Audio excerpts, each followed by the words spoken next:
Welcome to fair media. ఇవాళ మీతో share చేసుకోవాలనుకున్నటువంటి అంశం బూరా రాకేష్ చింతగట్టు గ్రామము.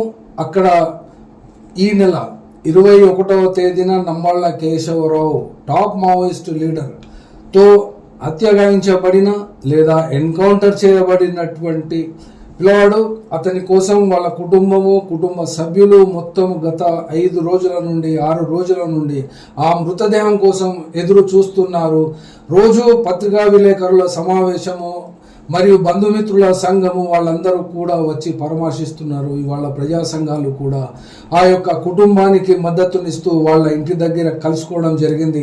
ఆ యొక్క మృతదేహాన్ని రప్పించడం కోసం ఎన్ని రకాలుగా ఎంతమందికి ఎవరెవరికి కలవాలి, ఎవరెవరికి ఫోన్లు చేసి ఆ శవాన్ని రప్పించుకోవాలి అనే విషయంలో తర్జన భర్జన పడడం కూడా ఇక్కడ చూస్తున్నాము. అయితే ఇక్కడ చెప్పుకోవాల్సినటువంటి అంశం ఒకటే ఉంది. ఎన్డీఏలో భాగస్వామ్యమైనటువంటి టీడీపీ పార్టీ నారా చంద్రబాబు నాయుడు తనపై జరిగినటువంటి హత్యా ప్రయత్నానికి బదులు కక్ష తీర్చుకుంటున్నట్టు నంబాళ్ళ కేశవరావు యొక్క శవాన్ని ఆ యొక్క ఆంధ్రప్రదేశ్ రాష్ట్రంలో అడుగు పెట్టనీయకుండా లీగల్ గా ఉండవలసినటువంటి చిక్కుల్లో ఆ లీగల్ డిపార్ట్మెంట్ మొత్తానికి కూడా అడ్వకేట్ జనరల్స్ మీద నెట్టేసి ఆ యొక్క టీడీపీ మరియు బీజేపీ ప్రభుత్వాలు ఛత్తీస్గఢ్ ఆడుతున్నటువంటి నాటకముల్లో ఒక భాగంగా వరంగల్ జిల్లా అనగా తెలంగాణ ప్రభుత్వము ఏమాత్రము ఇందులో పట ఎన్డీఏలో భాగస్వామ్యము కానప్పటికీ కూడా తీసుకోవాల్సినంత చొరవ తెలంగాణ ప్రభుత్వము కానీ ముఖ్యమంత్రి కానీ తీసుకోవడం లేదు. ఇందులో భాగంగానే వరంగల్లో ఉన్నటువంటి బూరా రాకేష్ కుటుంబము కూడా వాళ్ళ అన్నయ్య, వాళ్ళ తల్లిదండ్రులు అందరూ కూడా, వాళ్ళ అక్క చెల్లెళ్ళు అందరూ కూడా చాలా ఏడుస్తూనే ఉన్నారు. ఎవరు వెళ్ళినా కూడా కానీ వాళ్ళ గురించి పట్టించుకునేటువంటి వాళ్ళు లేరు. ఇది హన్మకొండ ఆ నియోజకవర్గానికి ఆనుకొని ఉన్నటువంటి వర్ధనపేట నియోజకవర్గము. ఈ వర్ధనపేట నియోజకవర్గానికి సంబంధించినటువంటి ఎమ్మెల్యే కూడా పట్టించుకున్నట్టు దాఖలాలు ఇక్కడ కనబడతలేదు.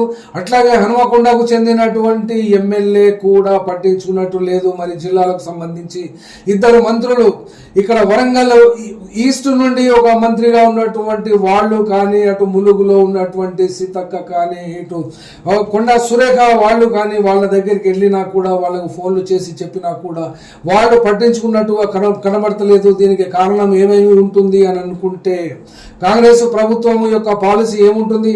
అటు ఎన్డీఏ ప్రభుత్వంలో ఉన్నటువంటి ఆంధ్రప్రదేశ్కు అయితే నంబాళ్ళ కేశవరావు యొక్క డెడ్ బాడీ తోటి సమస్య ఉండవచ్చు. కానీ తెలంగాణ ప్రభుత్వంలో ఉన్నటువంటి ఆ నంబాళ్ళ కేశవరావుతో పాటు చనిపోయినటువంటి వాళ్ళ మృతదేహాలను తెలంగాణ ప్రభుత్వము పట్టించుకోవడం లేదు, చొరవ చూపడం లేదు. మరి వాళ్లకు రావాల్సినటువంటి ఆ కుటుంబానికి చెందవలసినటువంటి మృతదేహాలు, వాళ్ళ యొక్క లాస్ట్ చేసుకోవాల్సినటువంటి ఫ్యూనరల్ రైట్స్ అవన్నీ కూడా చేసుకునేటువంటి హక్కును కూడా ఈ బీజేపీ ప్రభుత్వం హరిస్తుంది. కాబట్టి ఈ యొక్క మావోయిస్టు కుటుంబాల మీద చేస్తున్నటువంటి దౌర్జన్యము మరియు మారణ కాండను, వాళ్లకు రావాల్సినటువంటి ఓట్లు కానీ, వాళ్ళు ఆశిస్తున్నటువంటి సమాజము కానీ ఏమి రకంగా ఏర్పడుతుందో ఆ ఏ రకమైనటువంటి హిందుత్వకు వాళ్ళు ప్రతినిధులు, అది వాళ్ళు మాత్రమే చెప్పాలి, అది వాళ్ళు మాత్రమే జవాబు చెప్పవలసి ఉంటుంది. కానీ ఈ యొక్క బూరా రాకేష్ యొక్క కుటుంబం యొక్క బాధలు వర్ణాతీతం. ఎవరు వెళ్ళినా కూడా వాళ్ళు అనుమానాస్పదమైనటువంటి దృష్టితో చూస్తున్నారు. ఎందుకంటే ఎవరు వస్తున్నారు, ఎవరు పోతున్నారు, వాళ్ళు ఇప్పటి వరకు పడ్డటువంటి బాధలు, కష్టాలు అవన్నీ ఇన్ని కావు. ఎందుకనంటే వాళ్ళ కుటుంబ సభ్యుడే మావోయిస్ట్ పార్టీకి ఆ ఛత్తీస్గఢ్లో చేరినప్పటి నుండి కూడా వాళ్ళు పడుతున్న బాధలు వర్ణనాతీతము. ఏ అపరిచితమైనటువంటి వ్యక్తి కూడా అక్కడ కనబడితే వాళ్లకు అనుమానాలు వస్తున్నవి. వాళ్ళు అనుమానాలు కూడా వ్యక్తం చేస్తున్నటువంటి సందర్భాన్ని కూడా ఇవాళ ఫెయిర్ మీడియా ఆ యొక్క సందర్భాన్ని కూడా రుచి చూడడం జరిగింది. అయినా కూడా ఎప్పుడూ కూడా ఈ యొక్క ఇటువంటి సమస్యలు, ఇటువంటి విషయాలకు తెలంగాణ ప్రభుత్వానికి కానీ తెలంగాణ ప్రజలకు కానీ ఇవన్నీ కొత్త కాదు. కాబట్టి ఇప్పటికైనా గత 21 నుండి ఇప్పటి వరకు 6 రోజులు గడిచినా కూడా ఆ యొక్క మృతదేహాలను తెప్పించడములో ఆ యొక్క ప్రభుత్వాలు కానీ ప్రభుత్వ ప్రతినిధులు కానీ చొరవ చూపకపోవడం ఇక్కడ ఉన్నటువంటి ప్రజా సంఘాల నాయకులకు, ప్రజా సంఘాలకు మాత్రం తీరని బాధనే కలిగిస్తున్నట్టుగా ఇక్కడ అర్థమవుతున్నది.